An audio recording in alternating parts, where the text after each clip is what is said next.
Everything's been perfect. Everything's been So beautiful. Everything's perfect. All right.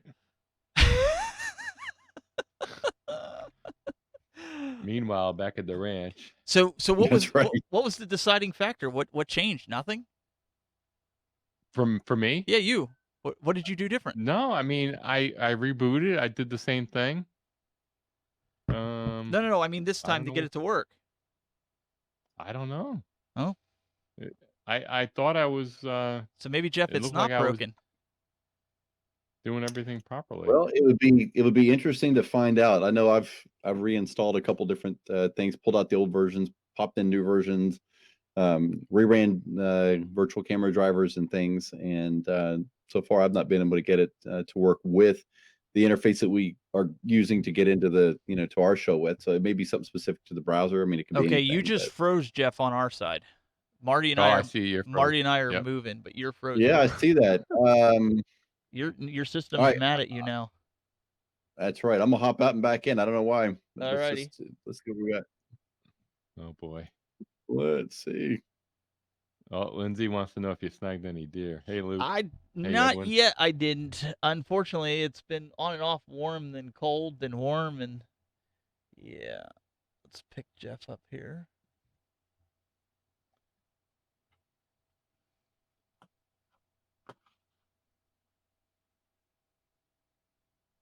All right. Wait, I'm hitting pickup. Where did he go? Oh man. He vanished. I know the feeling. Well, we'll wait and see if he comes back. He might have to call back in, but weird gremlins today. We don't know what it is. It's just one of those things.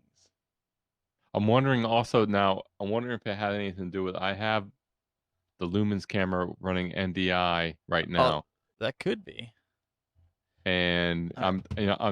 I'm not taking the shot, but let's see. No, don't take the See what it shot. looks like here. Here comes Jeff. So this is my Lumens camera. Here he comes. Wow, you're in the Hey. dark. Yeah. Let me just switch it back. Hold on one sec. He's gonna bring it. There we go. So much nicer. Okay. So let's see. Are we live on LinkedIn? That's what I need to find. I believe we are. It shows that it's live. Yeah, we are. I got the notification. Okay. Yeah, notifications for me right now are kind of like, blah. Oh yes, you have an issue. Oh my gosh. Apple's my least favorite right now. But that's okay. All right. Looks like we're getting all set up here. Looks like we're all situated. So You know what I'm gonna do? I'm gonna turn off this Lumens camera because it's peaking my CPU is going anywhere from 72 to 50. Over NDI. Yeah. Wow. Yeah, it's weird. Wow. So let me just switch this off. Okay. This thing. See if that improves Well, things.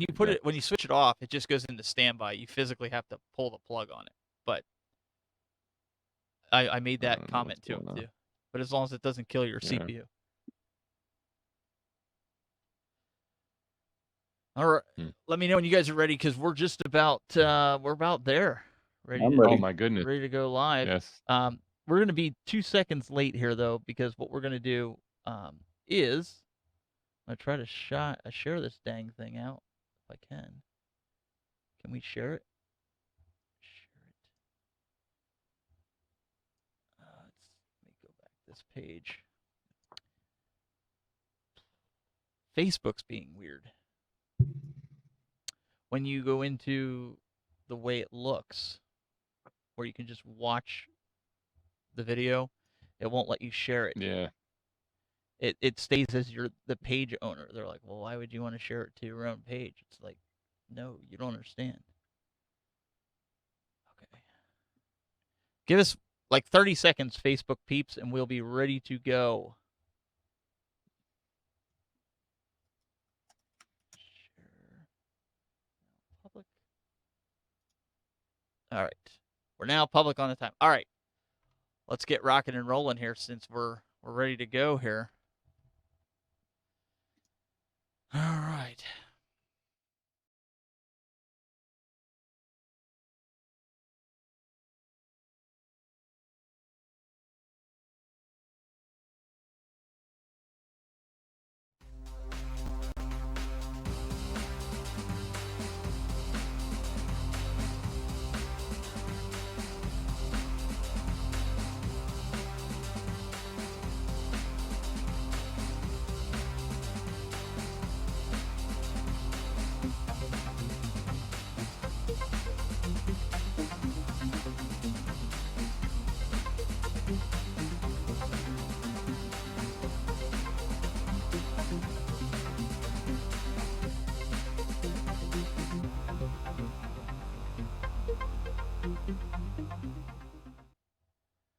guys, welcome to another episode of On Social, the show that talks about everything that has to do with live video on social media, whether it be Facebook, LinkedIn, all those other good places, but it also talks about how to market your video and how to make your videos better, whether it's live, whether it's recorded, those types of things. So we're really excited. We got a great show for you here today, and joining me as always, better late than never, the man with the leaky roof. No, I'm just kidding. Marty Oh my McFadden from God. Podjam.tv. Welcome. Well, thank you, Stephen. The- Yes. The It's joys of fun being a homeownership, right? homeowner. Oh yeah, the joys, that's for sure. Hey, listen, I had my fair share the end of last week, and this week I was mowing the grass last night, and the emergency brake cable broke for the second time. So yeah, so I had to jerry rig that to finish the grass, and then order it and put the new part. Yeah, so I feel you. I do. Yes. Also, we've got with us Mr. Jeffrey Fitzgerald from JeffandHighDef.tv. Welcome. Hey, team, what's up? Hey, no homeowner repairs for you this week. You're in good shape. No, but I got to tell you, hearing that the brake line on your machine there broke twice, that's beginning to sound like a Dateline mystery to me. It's one of those things where, and then he tried to mow the lawn a third time. So it's like, yeah, They'll tell you there's nothing wrong, even though it's breaking in the exact same spot. There's nothing wrong with it. Just stick it on. It's not hard to install. It's really not. It takes like 20 minutes, but it's just the fact that you do it. I say it's not hard to put on, but if you look at my arm here and all the scratches and gouges that are on my arm here, yeah, it's a bit fun. So, oh my gosh. so today we're talking about something that these guys, Marty and Jeff, specialize in, because these guys have been involved in TV for most of their adult careers. Marty with ESPN and Jeff as an on-screen talent. So today we wanted to kind of talk about rhythm. Most people thought, well, maybe they're doing a show about music in broadcasting, but that's not the case. And Jeff, I want to kind of toss it to you and let you kind of lead in on this and let everybody Sure. know what is rhythm? What is the direction? Why are we talking about this? Well, actually, Steve, I think, you had a good idea there. Maybe we could do a show like Dancing with the Streamers or something in January. We'll have a whole new season, but, rhythm and pace are two things that I think have really not had enough attention in the world of live streaming. Everyone talks about the big shiny cameras, getting the right ring lights, getting the right microphone, and that's about the extent that we go on the technology side with most beginners. But very few people really think about the intentionality and planning about, what do you do with your show? And then if you do plan, there's not a lot of thinking in terms of how you want to segment it and develop a style and a rhythm. And so there's 5 points today that we've come up with, and I know I have some graphics for you. And if you want to just you can lead on that and put those up, Steve. I just want to begin by saying that every show has a rhythm, and that rhythm is either going to attract your audience or it's going to repel your audience. And it's one of these situations where rhythm is it's something that may sound like it's an abstract word. And Steve, I'll tell you what, do me a favor before we start here. Go to the third slide, because I think that description might be a little bit easier for everyone in the framework of what we're talking about here. Rhythm is the cadence of the content and the flow of what your style is going to look like. It's really all of the inner workings of your weekly segments, your man on the street interviews, how you want to introduce your show, that teaser hook, everything from how you want to say hello to everybody. It's really building that audience expectation and the flow of what you're doing and the style of what your show looks like. And then that pace, that's really a little different. What that is really just how fast or slow you're going to deliver that to your audience. And so there's a really good example that I like to use. And it's, when I talk to people a lot of times, it's the difference between NPR and CNN. And Marty, I know you very easily understand where we're coming from with this. These two are very different in terms of their rhythm and their style. NPR acts like they've got all day, that you're there for coffee and then you're going to go out and take a hike afterward. And it's like, so Steve, tell me about the time you were 12, right? But CNN, on the other side of that spectrum, is all about getting to the story where that story really starts, not so much the backstory. And so it's very much, hey, thanks for joining us here in the 3 o'clock hour. At this point, we're looking at the president coming off the airplane. These are the things you need to know going into this afternoon. Two very different styles, two very different rhythms there, and the pace is also different, right? One is very conversational, and the other one is very much let's get to a point. And these things really apply even at our level. And it's one of these things where if you're not careful, you'll overthink it or underthink it. But if you can come up with a rhythm that's all you in a pace that really works for your audience, you're hitting home runs every time you get on the air. Yeah, and just to kind of add to what you're saying, Jeff, I think it nailed it right there. The rhythm and pace, the difference is another way to look at it is rhythm is all about the content, what you're actually covering and your style.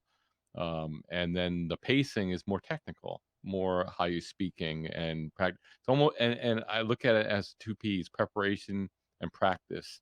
So Mm. the rhythm is more about preparation. You're preparing like you were mentioning your show rundown, your rhythm, how you're going to present the show.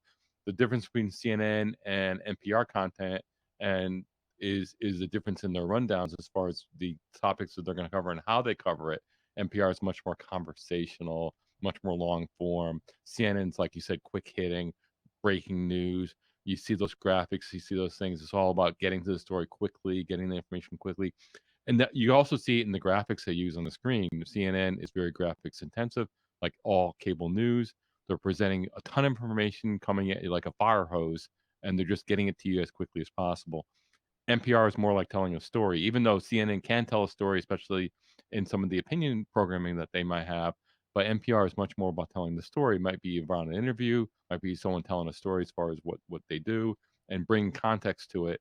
And then the pacing is much more technical, where that requires practice. So it's like we talk about it in past shows where you practice your pace and get rid of crutch words, for instance, like ums and uhs and you knows and all that stuff. You hear that in podcasting, especially or online, especially when people are just getting used to presenting themselves either on video or audio. A lot of the crutch words, and that's pacing, or they speak too fast and they don't slow down, and that's another thing where maybe they're nervous and you tend to want to get everything out and your pacing's too quick. I mean, they talk like this, and you got to get it out, and it doesn't sound very good, and then you got to practice, right? So it's more technical. So it just takes practice on playing a musical instrument. You practice and you pace and all that stuff. So I think those are really good, two very important elements to a show that you have to think about. Both require practice, but one is much more preparation, and one is much more the practice and the technical part. Yeah, Steve, go ahead. Well, what I was gonna say was, we sit here and we do this show, and we have a little bit of a flow, a cadence, and these guys kind of have learned my rhythm, right? So I don't usually linger on shots very long, 3 to 5 seconds, unless like Jeff was just doing an opening dialogue. We're giving Jeff the floor. We're not going to sit there and switch and make you go crazy because he's trying to deliver a point. Just like now, I'm delivering a point. You don't see massive switching going on. But when I want to get their reaction to what I'm saying, or I want you to see the reaction of what they're saying, I might go to a 3 box, or if it's a more personable account, like when Jeff's addressing Marty a lot of times, or he's addressing me, what I'll do is, and I'm going to do it for this show just to show it, I'll put them in a 2 box to where it makes it more intimate between them two and the audience, where I'm not really involved in that particular discussion at that current moment in time. And it really helps tell a story as you're going. And what it does is those people that are off camera gives them a chance to grab a drink if they're coughing, or look at messages in a chat room. But keeping things moving rather than staying on a static shot for a long period of time has been something, at least in my opinion, has seemed to be very, very successful as far Oh as yeah. fun, I guess, for people to watch. Is that true? Is that what they're trying to look for, Jeff? Yeah, I mean, obviously that's the style of the show that we've been developing. It's been happening very organically, and that fits what we're doing. And it's really important to also say that the example you're talking about here is perfect for what a team, 3 people on screen is all about. If you're a single entity and you want the same kind of a relief where you feel like you want to look at a note or something along those lines, that's where you can build media content that you can play into your show for 30 seconds or a minute. And there are great ways of doing that with tools like Wirecast and others, where you can actually play a piece of media and that gives you a little 30-second downtime in the midst of your half-hour live stream. And you can, take that sip. Okay, this is where I'm going to go next. But Marty really said it very nicely. The biggest thing that will make this work is just being familiar with your content and practicing. And practicing doesn't always mean being in front of the lights and camera and you're doing it like, what we're doing live now. It could be sitting, at your desk at night, after work and your, kids are gone to bed and you're just looking at your notes going, okay, so this is how I really want to open this up. And I think this is a really cool question to lead off with the person I want to have on my show and see what their perspective is. And then as a host, one of the bigger things you have to pay attention to is how to drive that conversation. If it's the NPR model, they talk for the majority of that, and you really are more the insightful Larry King going, really? So how did it really feel when you actually found out that your son was coming back from the Army?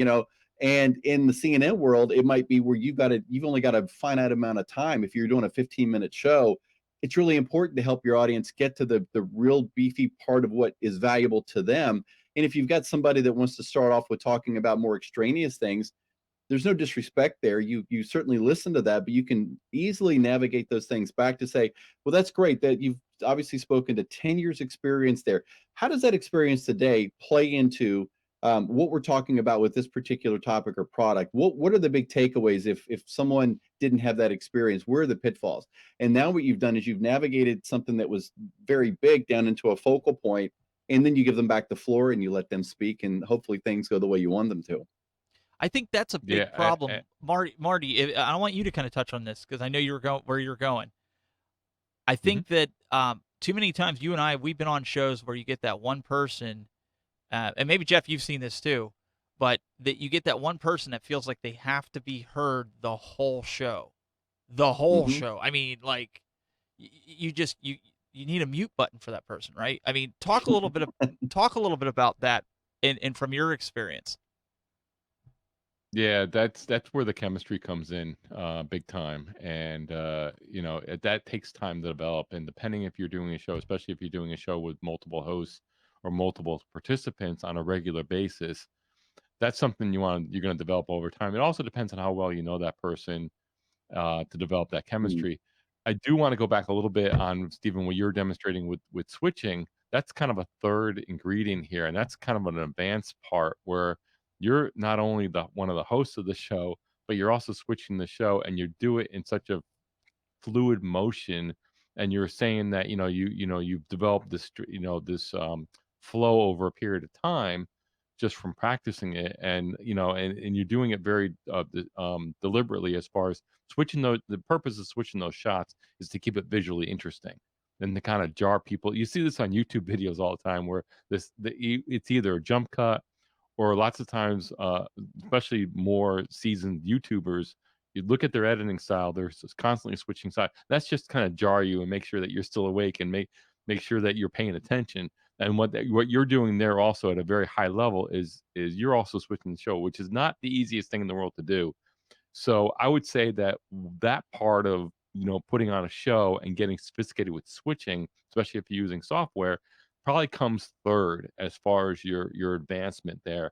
I think that getting your flow down as far as what your show is all about, and the style of the show and the flow that you want to do. That's where the preparation comes in, the pacing. You practice your presentation, even if you're just say if you just have one camera like this. Say if your whole show was just this one shot, this is where again the pacing comes in. This is where you get that down, and then Steven knows how. We all know how Steven's how he switches the show, and when we know that those shots changes are coming, and when he goes to that 2 box and 3 box, and like if Jeff and I are, we discuss this before the show, so we know that Jeff and I are going to discuss this, and you're going to introduce a topic, so you're going to have that 2 box set up. We know what's coming. There's a pacing. Get used to it. So it all it's a real feel that you develop over time. But yeah, I would say those three things. Your content in your show first, concentrate on that. That's where prep comes in.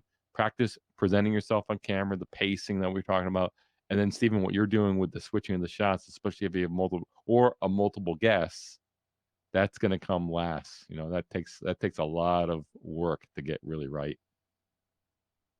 And I think Jeff, you have a few other topics you want to get into with along these lines with going this direction for pacing and understanding your rhythm. Yeah, one of the folks that I really enjoy watching is Sean Cannell, who's obviously one of the mega stars on YouTube, does an incredible job teaching millions of people how to do video the right way. And I love the fact that he's got a whole vibe down just in how he speaks to the camera, who uses his hands to, communicate thinking nonverbally. Nonverbal communication is probably the single biggest thing I think people miss, and it goes everything from and you'll see this on some of the timelines if you pay a lot of attention. I mean, we saw back in the days of Blab and other live stream platforms, you'll have the organizational coach or the success coach that's going to help you get your life organized, preaching from a dining room full of boxes and dim light. And it's like those two things don't really go together, because they say something even when they're not really saying anything with words. And so pictures mean something. And so one of the things with nonverbal is to really assess what you're trying to communicate with all four corners of your screen. Do you want to have a little graphic in the bottom right corner? What should it say? You can have a hashtag on the screen.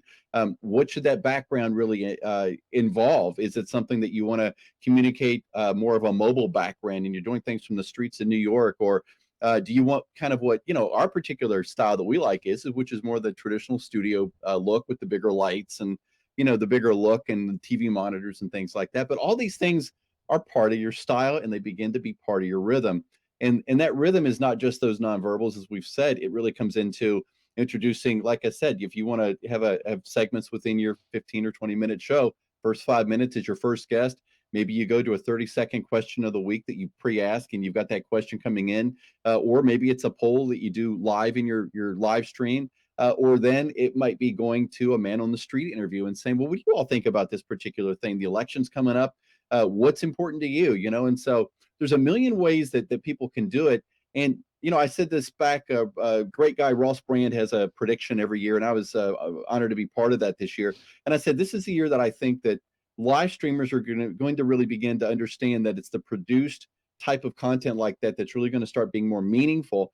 And that's what's happening, is that we see people every day really figuring out that they can do kind of what TV does, because while the look may be different to some degree, the content can be very similar. And it's really just intentional planning, being comfortable in front of a camera and knowing what you want to communicate, and then doing that strategic, finding the right guest, finding the right look for you, and growing it, just doing it over and over, because repetition is the key to consistency and the key to really building a brand there. So I think there's a lot of differences that people they try to mimic, right? They try to mimic other shows they see that, like, hey, I want to switch like these guys on Social, or I want to set up my show like the guys on Social are doing, or whatever show each of us do individually.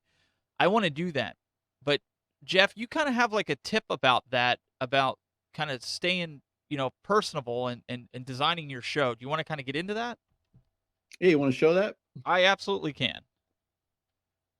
Yeah. So this is really the big takeaway. Design your show in a framework that creates an audience expectation. And also, along with that, ensure that there is a mix of the predictable with the surprising and new. And so it almost sounds like a yin and yang kind of thing. When in reality, setting that framework means that every week people know what to expect when they come to watch you, whether it's how you ask for, put a 5 in the chat if this is something that's meaningful to you. I love the way Owen video. By the way, shout out to Owen. Hope you feel better. It's one of these things where he'll put out something and then give the poof, the high five. There's things that make you that nobody else are like you. That's great branding. That's great style. It's great rhythm, and it's the pace that they've developed. And really, it's just becoming yourself in a way that people can expect. And again, we keep talking a lot about live shows, that we're all doing. 90% of them are what we are right now. They're all talking head. And what I'm proposing is you've got this great phone that's got 4K video on it. Go out before your show a couple days early, record some things that are meaningful, bring your audience to the show, not tell portion of what video can look like, show them what that particular thing is that's important to you, and then let them have a conversation about it. And that's building more of a rhythm and a style there. And then the pace is just, do you want to do it really fast or do you want to do it in a more story form, like Marty said? And all these little things in aggregate really build a great story and a great show. And that's something I know, Marty, you and I we've talked about when you're going on location, to bring that element to the show to kind of go along with what Jeff was saying here. When people can't be, out there where you're at, they can come here and they could see it. Even if you're not live, we can add it into the show into the recording. Exactly, and I love how Jeff presented that. It's sort of like a dichotomy between, you're saying, well, you want to be familiar, but you also want to stick in some surprise. It sounds like it's like, well, which is it? It's actually Right. both, and I couldn't agree more. I know exactly what you're talking about. Maybe a good way to think of a good non-broadcasting way to think about it is, since I'm having issues with my roof, and we'll do this like a construction analogy here. But think about your house, and you want to have a nice solid foundation to your house. It's familiar. The structure, the main structure, is always going to be the same, nice and tight and familiar and strong. And you're familiar with it and you can trust it. So when you go to your house, it's not going to fall down. It's there. But then you have some holidays, right? So Halloween's coming up. You throw up some Halloween decorations. That's kind of a surprise. That's kind of a temporary thing. And the next holiday you may decorate your house a little differently. Seasons come around. You might have some things you do differently during the summer with your house. You might have some picnic tables out, and you might bring them in. Some other things you do around the house depending on the season, and that's something different. So think of it that way, where people do like familiarity. Mm.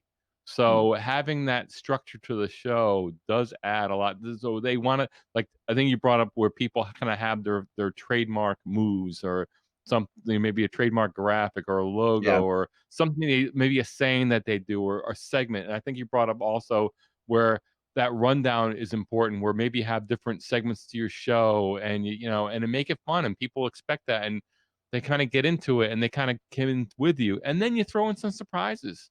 It might even be an interview section. You may have multiple sections to your show, and one of the main sections might you be an interview that you do, and that's going to be different every time. You bring in a different person every time, and that's where the surprise comes in. But then you have some familiar segments as bookends, and some people know that how you present yourself, or maybe a tagline or something like that. You see this a lot with YouTubers, and you kind of get brought into the community that way, and that does take. And again, having patience with that does take time to develop, but it's both work together, that air of familiarity, and then the surprise as well, and I think that can really make for a nice show. So Yeah, absolutely. I mean, and again, we're a great example of what it's like to have people to do it with. Collaboration is really the key to all of this, I think. And so if you have trouble figuring out what you want to do with your show, or what that style looks like, or how do you introduce something surprising, get other people involved, build a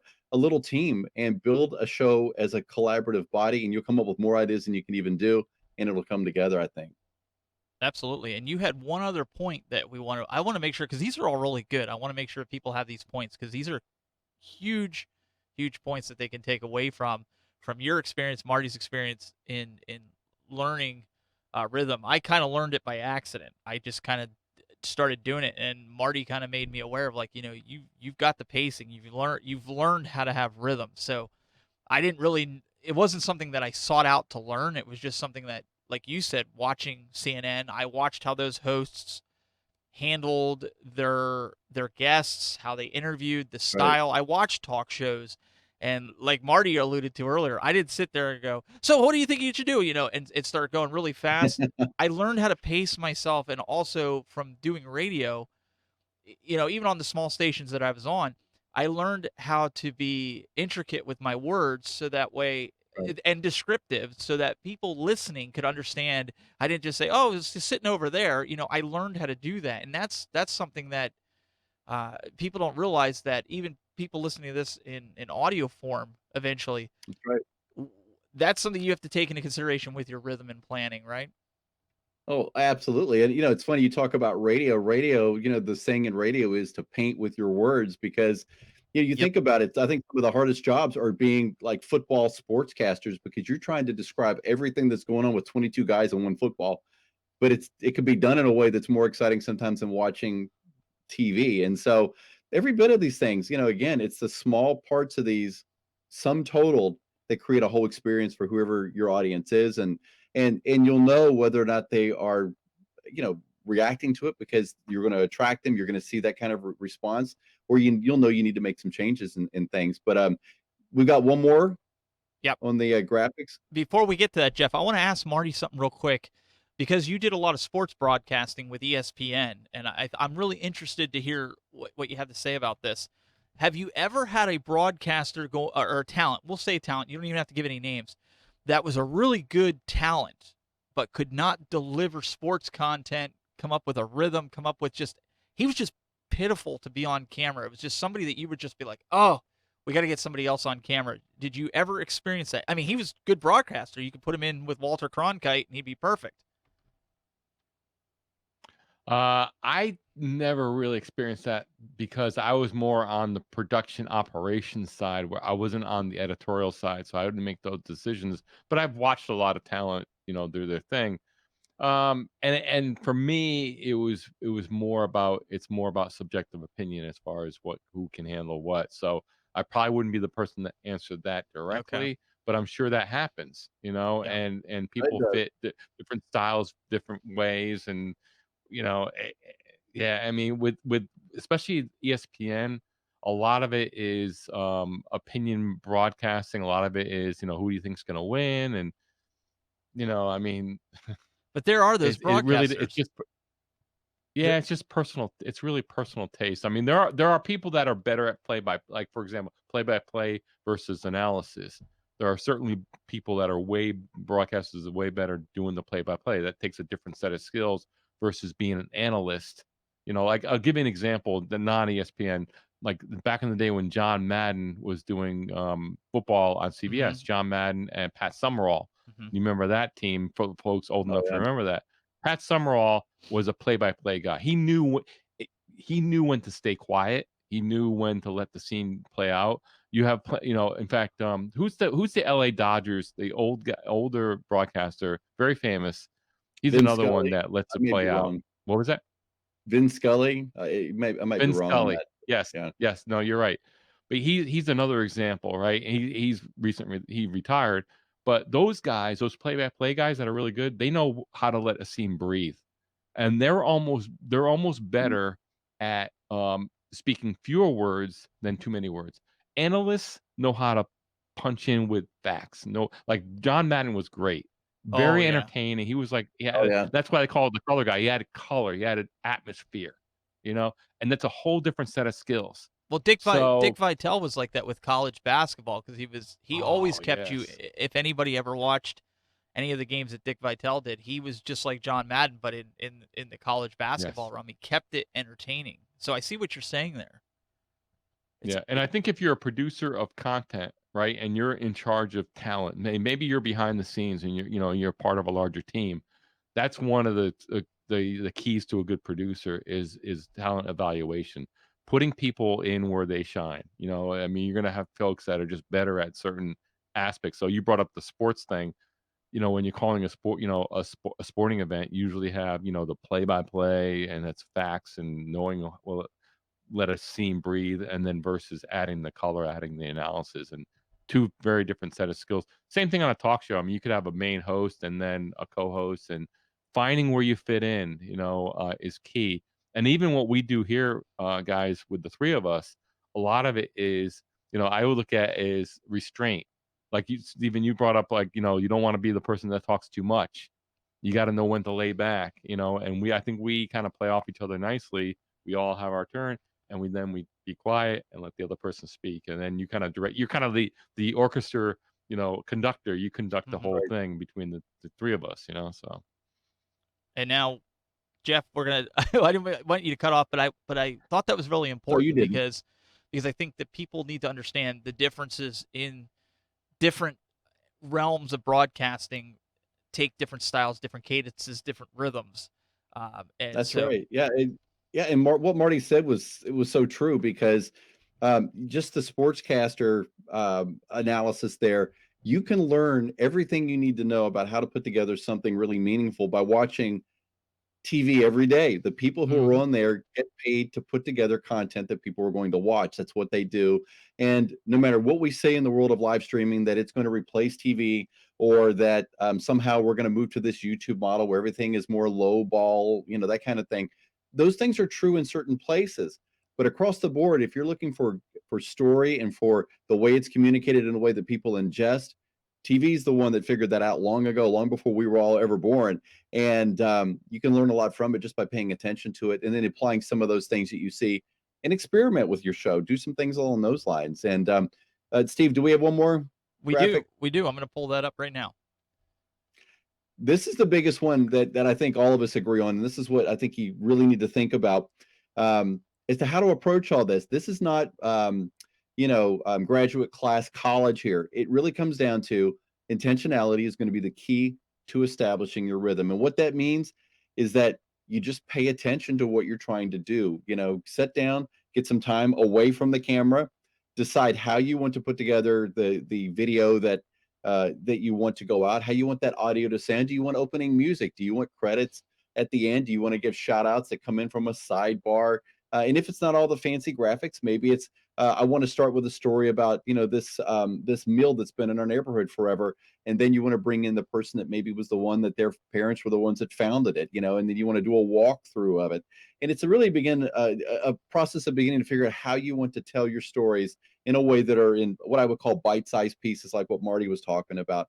But intentionality is where it all starts, because if you don't think about it and you basically just get on and casually do it, that works for a lot of people many, many times. There's nothing wrong with that. But it's different than trying to figure out who you are in terms of your nonverbal brand and what you're really trying to communicate across the board in every one of these areas that really, again, at the end of the day, make this whole package of who you are and how you're coming across to your audience. I think that's really interesting because, like you said, some people can just do ad hoc, go off the cuff. They can just make it work. But I also think that if you're a good broadcaster, you're going to draw people in, right? And Right. people are going to grow with you. So having that intentionality is key. But even this show, right? There's people that watch it because they like you. There's people that watch it because they like Marty. There's people that watch it because they like me. There might be people that don't like me, but they're watching it because they like you guys. And I think there's something to that when you build a show with different personalities, because there's always that personality that you love to hate in anything. I mean, think of Simon Cowell on when they did American Idol, That's right? right. He was the most Mhm. knowledgeable person and probably was right 99.9% of the time, but people didn't like him because he was just very, very in your face about it, Yep. But you have to respect the man for his talents, and I think that comes true for a lot of broadcasts. You watch a lot of different broadcasts, you're like, I don't like this guy, but I can respect his talent. I think that's true here Yeah, with of a lot course. of this. Yeah, what's funny about Simon Cowell is that if you notice, the people on the stage, all while they appreciated what every judge said, it was really what Simon Yep. said that mattered. Yes. And so that speaks to something even in and of itself. But yeah, no, I mean, you're totally right about that. Personality is everything. If you can get on and be just be the person that that God made you to be, let that sunshine out, be the inspiration that you want to be around the people. You're spreading positivity without necessarily having to go around saying, "Hey, I'm spreading positivity." People like to see somebody who's actually excited about life, because we all know the world we live in. It's social media has kind of drowned it a little bit, where we all think that everybody's doing better than we are, and we're all kind of miserable in our digital mess at times and moments. So it's great to find somebody you can connect with every now and then on a live stream and say, "My gosh, look, they're doing something really cool," or, "Hey, they've got a word for today that really speaks to my heart, and these are things that are important to me." And so, that's another whole topic for another show, which is using your live stream for a greater calling and a greater mission to really speak into people's lives. I'm a very big believer of speaking life into situations. And so that's what you could do with live streaming. You can come alive and bring people into your story and your message. And that will, in and of itself, be an incredible amount toward any show or rhythm or pace that you've got. I think this is something that people don't realize out there. It's like we always come on here, we're always so chipper and positive. I mean, because that's how it is, right? You don't see TV personalities go out there and be doom and gloom, right? You have to set that aside. You got to go. Marty could come on here and be like, "My roof is leaking. My roof Don't is get me I could started. be sitting here going, My lawnmower broke the other day, and I had to fix it. It was brand new. I only bought it 4 months ago. It shouldn't break. And what kind of vibe does that throw off to everybody? It throws off like, I don't want to watch these guys. These guys are all too, these guys are all. But you know what? We set all that aside. We come on here. We have a great time. And again, we are so thankful that Telestream allows us to come on here and do this and educate you guys on what we know. And in some cases, you're educating us. So it's great to have you guys here. But unfortunately, that's the end of today's show. We have to wrap that up. I still haven't found a nice, subtle way of doing that except kind of just rolling into it. But I know it's so hard to end these shows. We like to keep it a half an hour. And we know you guys got a busy day going on, so we don't want to tie up most of your day. But we'll be back next week. So a little bit of housekeeping really quick. Next week we have Paul Richards and Tess Protesta coming on from Stream Geeks. They're going to come on and talk about their Stream Geeks Summit that's coming up November 8th, I believe, in New York City. They're also going to talk about the PTZ Optics cameras that they have, the new PTZ Optics webcam. And I know, Marty, before we go, the consensus is so far we're really liking the PTZ Optics cameras so far over the Lumens. Nothing against Lumens, but so far the testing that we've been doing kind of points that way. Still some time to play, though. Exactly. Yeah, I mean, I'm running the first generation PTZ Optics camera for this main shot I have here, to getting my lumens dialed in, but we're more to come on that, on the comparison there. I will say that hopefully I'll be here for the next show, but I won't be in the studio. I'll be on the road, and hopefully more on that. Hopefully I'll be able to come in and with some surprises, or if not next week, the week after. But if I join the show, Stephen, it'll be from a undisclosed location. Awesome. We always like stuff like that. So if not, maybe we'll see if we can get some footage ahead of time and put it on the show so you guys can kind of see what he's up to. But that's next week. Paul Richards, PTZ Optics, and in the following week we have one of our colleagues here at Telestream, Sean Zerly, and she's going to come on and talk about marketing side of things with broadcasting, how you can market your content, your videos, your pictures, things like that. We're going to really dig into some of that. That's in 2 weeks. So really cool stuff coming in the next couple of weeks. So stay tuned for that. Jeff, I didn't forget about you. Thank you so much for coming on, Jeff in HighDef.tv. Hey, it's always awesome to be with my buds. It's a great time, and I look forward to it every week. Well, I'm looking at the chat room as we're going here, and Brad, one of our chat room moderators, he's like, the show needs to be an hour. I'm just saying, as much as we would like to do that, I think the consensus has been if we keep it a half an hour, we can pack a lot of punch into a half an hour. Maybe that'll change eventually, but for right now, we're kind of pushing 38 minutes right now. So it is what it is right now, folks. But keep those comments coming. Keep the suggestions for the show coming. Get your videos submitted. I had a few guys this week tell me that they were going to send me videos, and I've yet to receive them. So if you're watching this, I'm eyeing you. Get it out to me. We want to show it here on the show. So for the next 2 weeks, we won't be showing any workflows because of the content that we're going to be bringing with the guests. But in 2 weeks, we'd like to show that. I know Marty's going to be showing some stuff. So get that out to us so we can have it planned and get it inside the show for the next couple of weeks. But guys, really appreciate it. We had a lot of fun today, and we hope you took something away from this, and we'll see you next time on Social.